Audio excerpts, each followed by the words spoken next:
Friends, welcome to Harry's Kitchen. Harry's Kitchen இன்னைக்கு நம்ம பார்க்க போகிறது ஒரு குயிக்கான லஞ்ச் பாக்ஸ் ரெசிபின்னே சொல்லலாம். கோகனட் ரைஸ் தான். எனக்கு எப்படி தெரியுமோ அந்த மெத்தடை நான் உங்களுக்கு வந்து ஷேர் பண்ணுறேன். இதுக்கு என்னென்ன தேவைன்றதை பார்க்கலாம். இதுக்கு கடுகு, கொஞ்சம் கடலைப்பருப்பு எடுத்து வச்சுருக்கேன். வேர்க்கடலை இருந்தாலும் நீங்கள் ஆட் பண்ணிக்கலாம். என்கிட்ட இல்லை, அதனால நான் அதை போடல.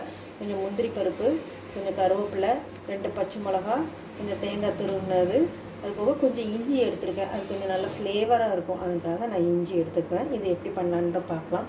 சாதம் நான் ஏற்கனவே நல்லா பாயில் பண்ணி வச்சுருக்கேன் சாதத்தை.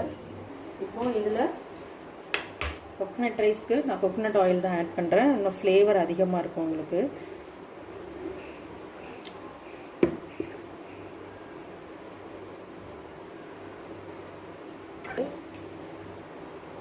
இதில் கடுகு, கடலைப்பருப்பு இதை வந்து நம்ம ஆட் பண்ணிடலாம். உப்பு ஆட் பண்ணிக்கோங்க.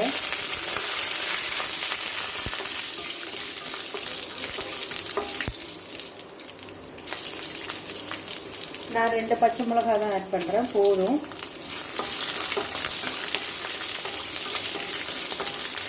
குழந்தைங்களுக்கு கொடுக்குறதா இருந்தால் நம்ம வந்து கம்மி பண்ணிக்கலாம். நான் ட்ரை சில்லி காஞ்ச மிளகா போடல, உங்களுக்கு வேணும்னா அதையும் ஆட் பண்ணிக்கலாம். முந்திரி பருப்பையும் ஆட் பண்ணிக்கோங்க. அதுக்கு இப்போ தேங்காய் நம்ம துருவி வச்சிருக்க தேங்காவை ஆட் பண்ணிக்கலாம்.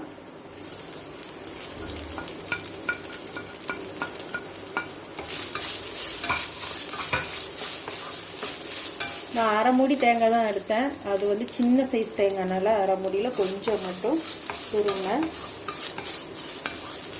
இப்போது 5 பேர் 6 பேர் இருக்கும்போது நீங்கள் நல்லா அரை மூடி தேங்காய் பெரிய அளவுக்கு நீங்கள் எடுத்துக்கலாம். சாதத்தை நீங்கள் வந்து ஆட் பண்ணிக்கலாம்.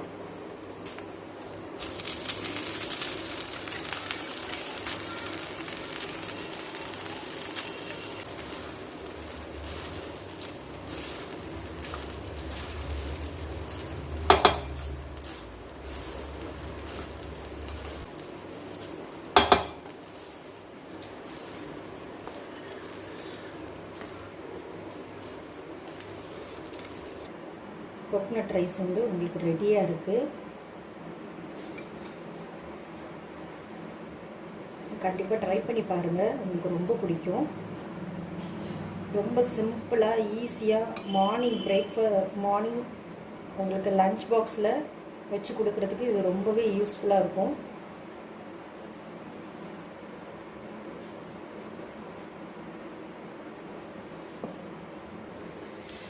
ஸோ ஃப்ரெண்ட்ஸ், இங்கே பார்த்தீங்கன்னா உங்களோட டேஸ்டியான கோகனட் ரைஸ் வந்து ரெடியாக இருக்குது. இது கண்டிப்பாக ட்ரை பண்ணி பாருங்கள். ரொம்ப ஈஸியாகவும் சிம்பிள் மெத்தட் தான் இது.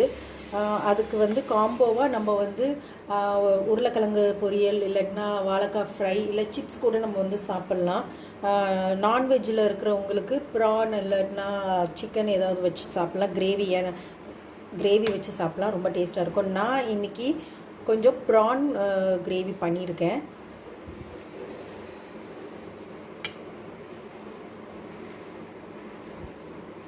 ஸோ நான் கொஞ்சம் ப்ரான் கிரேவி பண்ணியிருக்கேன், ஏன்னா அது கொஞ்சம் ஸ்பைஸியாக இருக்கும். இது வந்து ஸ்பைஸ் இல்லாமல் ஒரே நார்மலாக இருக்கும்.